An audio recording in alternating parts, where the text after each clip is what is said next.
to grow from 8 billion to nearly 10 billion people. To provide all of us with the food, clothing, and infrastructure we need, we look to farmers and builders. When they go to work every day, they're faced with difficult tasks. They're responding to constant challenges, from ever-changing weather to a lack of helping hands, and often working late into the night. A job this hard isn't for everyone, but it is for everyone. They power through whatever comes their way, for their families, their communities, and everyone else who relies on them. From the food they grow to the materials they source, farmers and builders impact our lives daily. Even though we may never meet them, when we help them, we all benefit.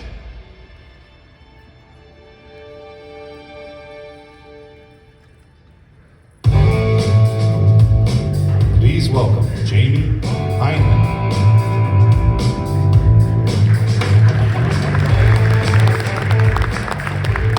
Thank you all so much for being here, and welcome back to CES. Thanks for being at the press conference. I'm super excited to be back here 3 years from when we revealed John Deere's first fully autonomous tractor. And I'm thrilled to say that these tractors are already being used by farmers to prepare the soil for seeds to be planted next year. That was a giant leap forward 3 years ago, and today we're going to take another giant leap forward in John Deere's autonomy journey. Actually, we're going to take 4 giant leaps forward. But first, let me share 3 key reasons why we're on this path. First, the customers we serve every day in agriculture, construction, commercial landscaping have a wide variety of challenges in their work.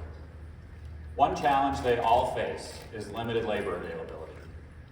Not only has this been an issue recently, it's been a challenge for much of the last 2 decades. And there are many factors that contribute to the labor gap, things like rural to urban migration and an aging industry demographic. But regardless of current events, this has been a persistent challenge that we are intent on solving. Because our customers all have work that must get done at certain times of the day or certain times of the year. And there simply isn't enough available and skilled labor to do that work in a timely and efficient manner. Let's look at some facts. In the US, the average farmer is over the age of 58, and each day they're putting in 12 to 18 hours to grow the food for all of us. The American Farm Bureau Federation estimates that there are roughly 2.4 million farm jobs that need to be filled annually, with that agricultural workforce continually shrinking. In the construction industry, 88% of contractors are struggling to find skilled labor. Meanwhile, those contractors are tasked with closing the world's $15 trillion infrastructure gap by 2040. Somehow, they have to figure out how to do more work with fewer people. And for landscaping, 86% of business owners struggle with finding the labor to fill their open positions. Labor is a common challenge across these industries, yet we rely on all of them to provide the food, the fuel, the fiber, and infrastructure, landscaping care that all of us depend upon every day. This is the kind of challenge that we love to work on and solve for our customers. We believe autonomy can be a part of that solution. Second, the pace of our autonomy solutions is accelerating. We're taking our tech stack, which is nearly 3 decades in the making, and we're extending it to more of our machines to safely run autonomously in unique and complex environments that our customers work in every day. Just because a farm doesn't look anything like a rock quarry or an office park doesn't mean we can't deploy the same or similar technology across the machines that are operating in those environments. Third, when we talk about autonomy, we mean full autonomy. No one's in the machine. Using John Deere Operations Center app on a smartphone, customers can interact with the machine, they can monitor the machine's activity, and they can see performance data. They watch the work being done, but they don't have to worry about who is going to do the work today. Our autonomy solutions are doing real work for real customers, and our customers demand that the safety and quality of jobs these machines do autonomously is at least as good, if not better, than the job performed when someone is sitting in the operator's seat. It's helping them solve the problem of finding and keeping skilled labor for their business. Our customers in all the industries we serve need this, and we're excited to show you our evolution of autonomy. We've got a great team here today to talk in depth about our autonomy efforts. I'm going to turn it over to Willie, Matt, Agino, and Maya to talk about our path forward.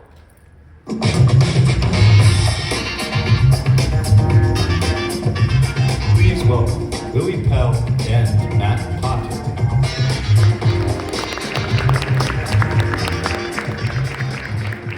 So a few years ago, right here at CES, we introduced our first autonomous tractor. Now, most autonomy projects never get beyond the demo stage because 9 times out of 10, the culprit is just too much scope. So we stripped everything down to the smallest scope possible because if we couldn't do that, there was no point in going any further. Well, we've done that. We started with the slowest, easiest, least time-sensitive job on the farm, which is fall tillage with a chisel plow. Now we're excited to spread our wings beyond this initial use case. Our first generation architecture employs stereo cameras. And we use stereo cameras because it provides depth or distance information in computer vision. So the way this works is when an object is viewed by 2 coplanar cameras, there's a slight angular offset in each of the image spaces. So with knowledge of the system geometry, we can compute the range to that object using triangulation. One common technique for doing this is called rigid baseline stereo camera. In a rigid baseline stereo, the 2 cameras are separated and held positionally and orientation-wise from each other mechanically.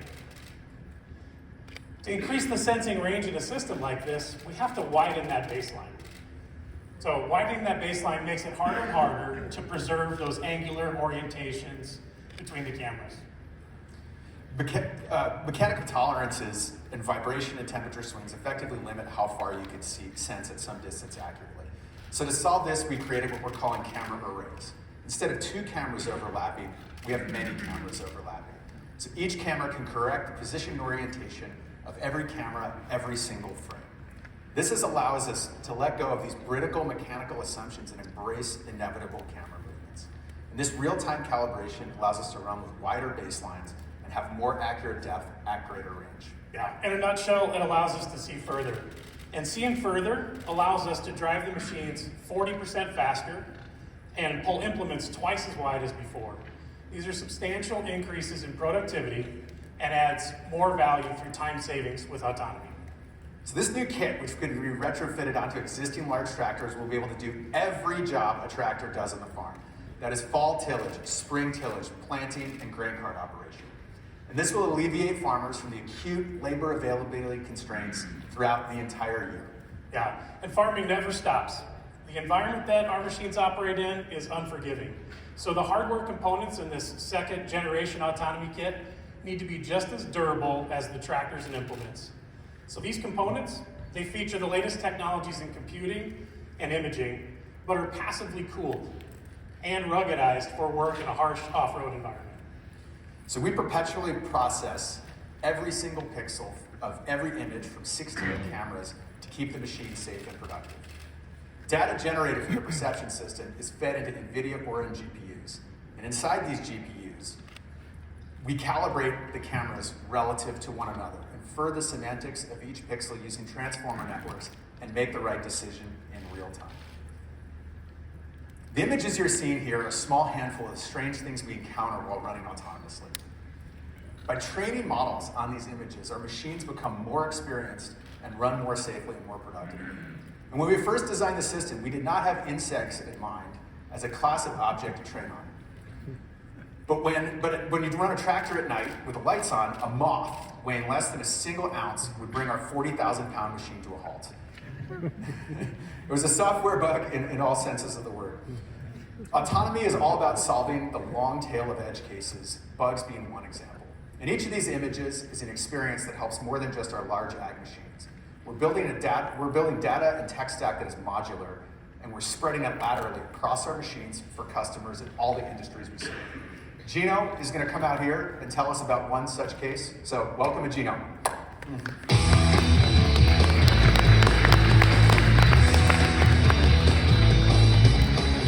Please welcome Gino Cafiero. Thanks, Matt and Willie. Thanks for being here, everyone. This is incredible. So the impact of our second generation technology is immense. And what it allows us to do is scale autonomy not only to different types of machines, but also to new crops, and as you'll see, even new industries. So today, we're bringing autonomy to high-value crops. So let's get to our next two announcements. Now, high-value crops are different from the traditional rolling corn and soybean fields that you might be familiar with in the Midwest. And they include things like fruits and vegetables and nuts. And as you may know, California is one of the largest producers of high-value crops in the world. In fact, about 90% of all tree nuts grown in the United States are grown in California. And 77% of the world's almond production also comes from the Golden State. The problem is, California growers are facing a severe labor shortage.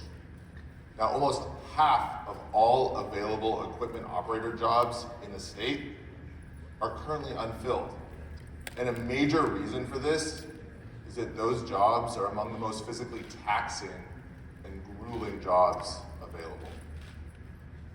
Now, one of the most challenging jobs for California farmers to fill is also the most frequent: air blast spraying in tree nut orchards. The work is exhausting and it's repetitive, but it's absolutely necessary to protect those trees from pests and disease. So in order to do this job, workers need to drive up and down endless orchard rows for up to 10 hours a day at 2.5 miles an hour. Every single tree in that orchard needs to be sprayed at least 6 to 8 times per year. So that means the workers are starting in February and going through July or August, right in the hottest time of the year. And to make matters worse, the kicker is all of this needs to happen at night. Thankfully, technology can help.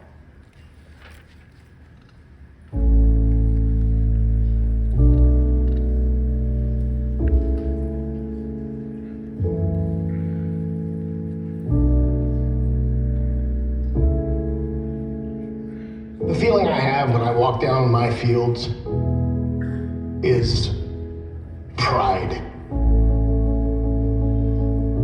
I walk these fields every day. To see a crop grow is inspirational. Every year, I grow about 10 million pounds of almonds, walnuts, and pistachios. My name is Russell Michael. I'm a tree nut farmer in Northern California. Growing walnuts and almonds and pistachios is a complex job. It's ever-changing. You have to stay up on top of new technology. During harvest, it's not uncommon for me to work 14 to 18-hour days. Never in my life did I expect an autonomous tractor to exist. I was of the age starting to farm where we had no cell phones. So to make the leap from no cell phones to being able to control a tractor from my phone is like that you could physically see where this tractor is on an app, watch its production, start it, stop it, see it in the field, driving down the road, doing its job. This is exciting. I mean, I think it's going to be exciting for the entire farming community. Autonomy will change how we do things in farming, strengthen what we have in getting operations done in the field on a routine basis without the complexity of having employees manage driving tractors and train them how to drive tractors. You will be able to program a tractor to do an operation my way. I can make that tractor go where I want it to go for my reasons. The future of autonomy is just going to explode once we see the efficacy of autonomous tractors in the orchard. People will adopt this as their routine. 20 years ago, I would not have believed it. It's going to change everything.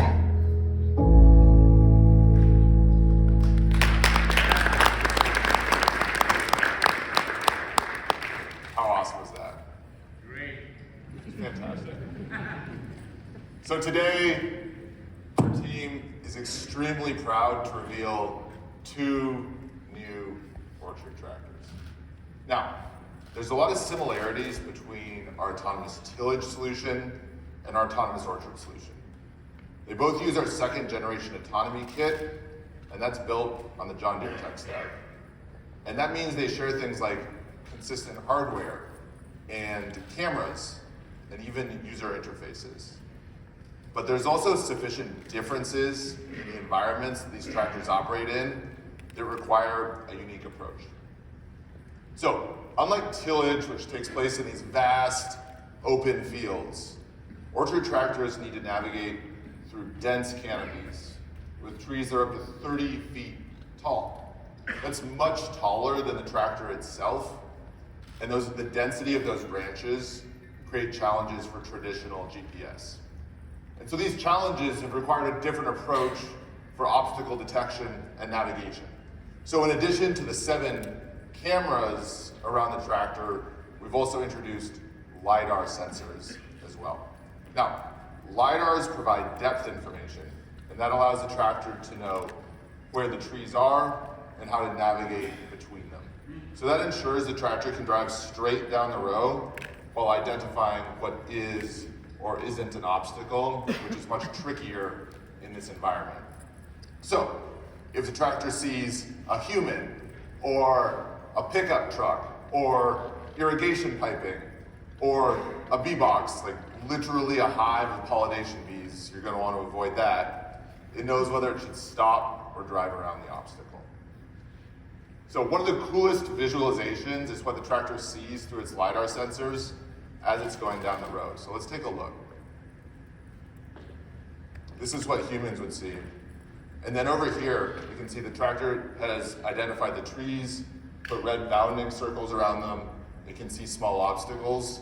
And you can even tell the tractor is calculating the optimal route through that orchard many times a second. Now you may have noticed that our 2nd tractor looks a little bit different. And that's because this one is fully electric. So this fully electric tractor is powered by up to 5 immersion-cooled batteries. And that means that farmers can not only meet their operational needs, but also achieve their sustainability goals as well. Plus, fuel costs, maintenance costs, and maintenance downtime are all reduced by about half. Today, we're testing this electric tractor with real customers in real orchards, and our plan is to introduce autonomy as we scale the pace of autonomy across our fleet.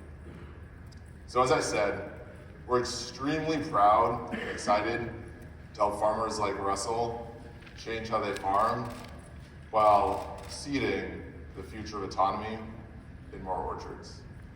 But the impact of our technology goes well beyond the edge of the field. And to talk about that, I'd like to introduce my colleague, Maya Shripado.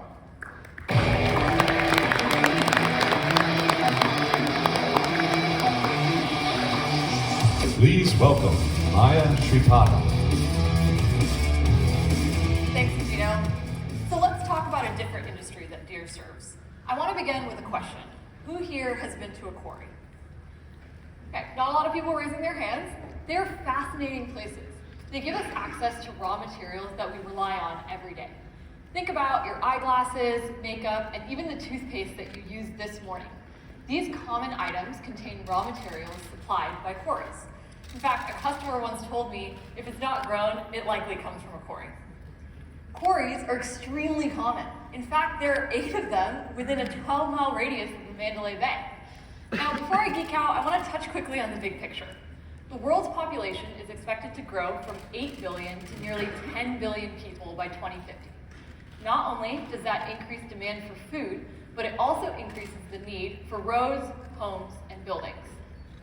According to the UN Habitat, we need to build 96,000 new homes per day in order to provide enough housing. Quarries supply the materials to build those homes. A quarry can be thought of as an outdoor factory, where machines work together in an ensemble to move thousands of tons of material per day. Each machine is responsible for completing different tasks. Together, they move materials from where it's sourced to processed to eventually shipped. And today I want to focus on one machine, the articulated dump truck, or ADT for short. It's tough to operate this dirt conveyance vehicle. The job is difficult, repetitive, and uncomfortable. And the entire operation depends on dirt getting from one point to another via this truck. The truck operator is expected to handle precise coordination through rudimentary communication. So think about this. Think about driving your car today. You're on a smooth asphalt road with GPS telling you where to go and ABS keeping you safe. ADT operators don't have this. They're using a walkie-talkie to move 92,000 pounds of material around a rugged site and are expected to keep themselves and everyone else safe while doing it. So, for reference, 92,000 pounds is around 7 African elephants. That's just an insane amount of material. Quarries have to stick to a strict schedule. All day and sometimes all night, the ADT is running laps, loading, hauling, and unloading material. Throughput is measured hourly and daily, and if one machine falls behind, it impacts the productivity of the entire operation. The articulated dump truck has a high likelihood of falling behind. Think about this. If an operator can't make it to work or gets pulled into another job, a domino effect occurs, and it wrecks our customers' output. That's where our next autonomous solution comes in. In an industry where success is measured by everyone leaving work safely at the end of a productive day, the opportunity for us to make a real impact with autonomy is tremendous. If you told me there was going to be an autonomous machine in a quarry 20 or 30 years ago, I'd have looked at you like you were out of your mind.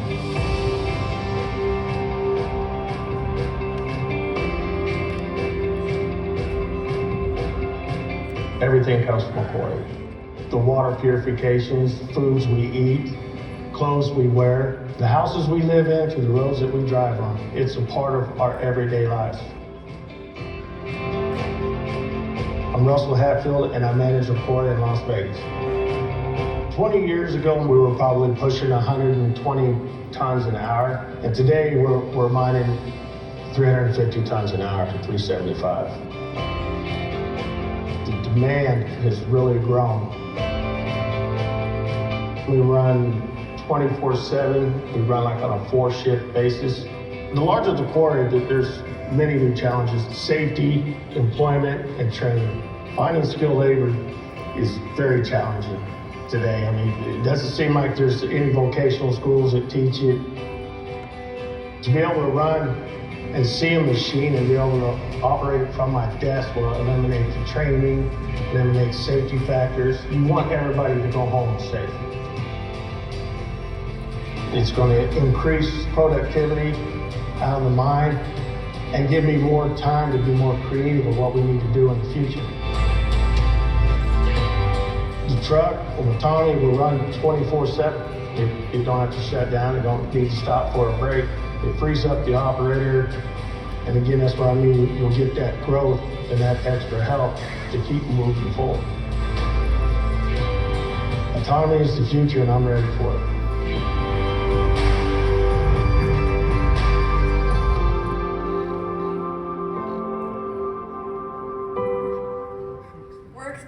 Deere's autonomous portfolio into construction for the first time. Meet our fully autonomous ADT, or as our team would say, meet Dusty. This big ass truck, and yes, it really is this big in real life, is one of the many types of big earth moving equipment that we manufacture in Davenport, Iowa. This machine leverages the same autonomy stack as its autonomous farming siblings. It starts with high performance electronics, designed and tested by John Deere for over 30 years to operate in Earth's toughest environments. The ruggedized component stack includes satellite internet, advanced controls, and high-performance GPUs, which enable us to deliver real autonomy into the rough and dirty world of construction. Then, we add our second-generation autonomy kit on top, which provides a 360-degree view of what's around the machine. We can't ignore the differences between a field and a job site, right? They look very different. And that prompted us to build new capabilities into our tech stack. Job sites are both dynamic and busy. Routes change, vehicles share the road, and they move within the same space. So to account for this, the autonomous truck has the ability to dynamically adjust its path as it travels along the road. And the machine makes these decisions as intuitively as a human operator. Additionally, In a quarry, machines work together to complete tasks. So we'll introduce another capability to support orchestration between man and machine. Currently, John Deere Operations Center is the operating system for the farm. We're extending Ops Center to become the operating system of the job site as well, allowing customers to interface with their autonomous teammates. An example of this in practice, when the ADT reaches a loader, the loader operator will be able to communicate with the autonomous ADT about location and timing. Let's take a look at what the machine sees and thinks as it's driving through the quarry. This video is taken from one of our active test cooperators, Martin Marietta, who's here with us today. The machine starts with being loaded. The loader operator has access to vital signs of the autonomous truck via Ops Center. Once it's done loading, the truck is released back onto the active haul route. Now the machine begins traversing autonomously. It's using Starfire GPS to localize itself on its road as it follows the path between the load zone and the unload zone. These map attributes are specified and customizable by the user via Operations Center.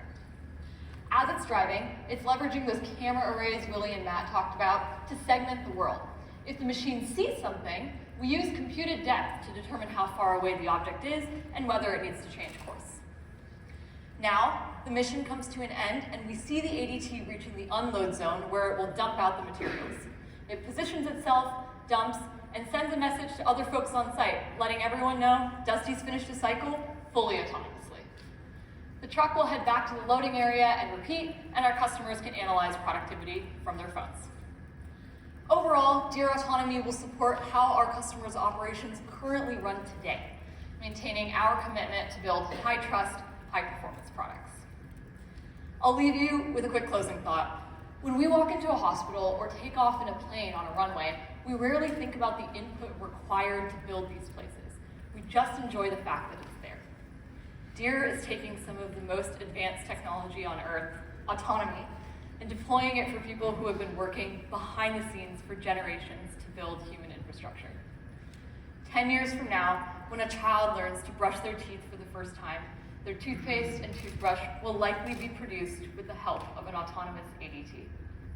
I hope autonomy also helps make the customers that will benefit from this tech more visible to more people. Now, I'll pass the mic back to Jamie to close this out. Thanks, everybody.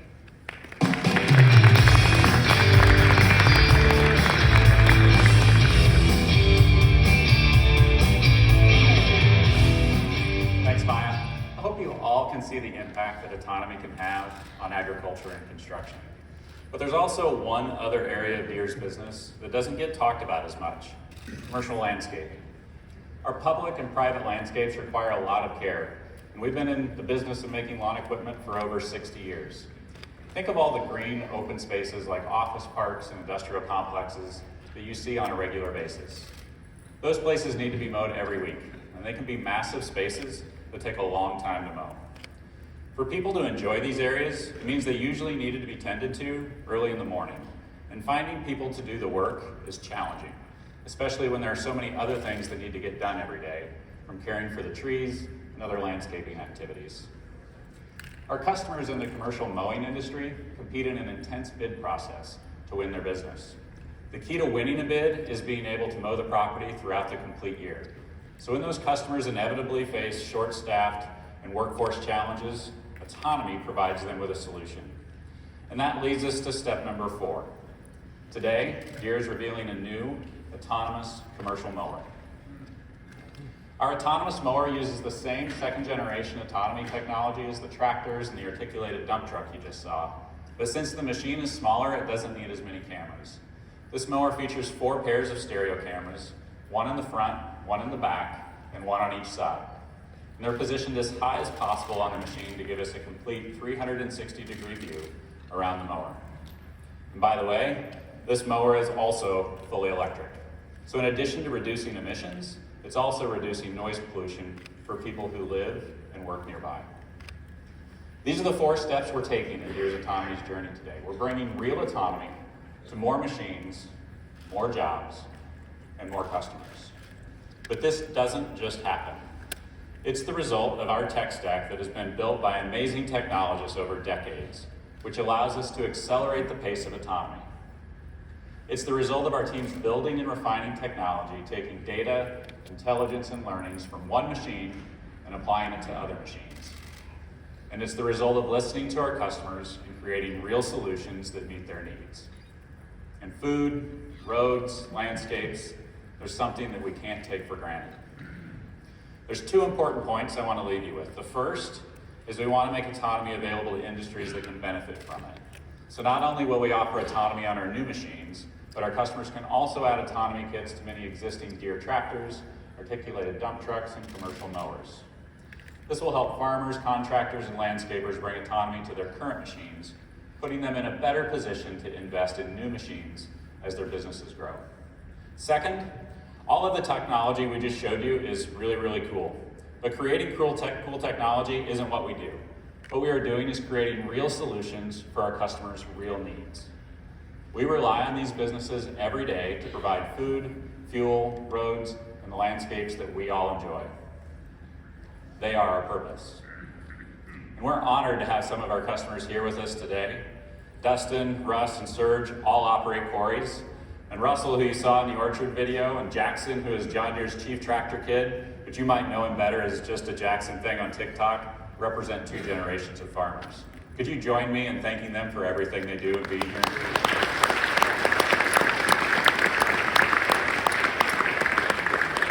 Thank you. I would like to thank all of you as well for joining us. I'd ask that you come visit us in West Hall this week and learn more about this amazing technology for yourselves. Thank you.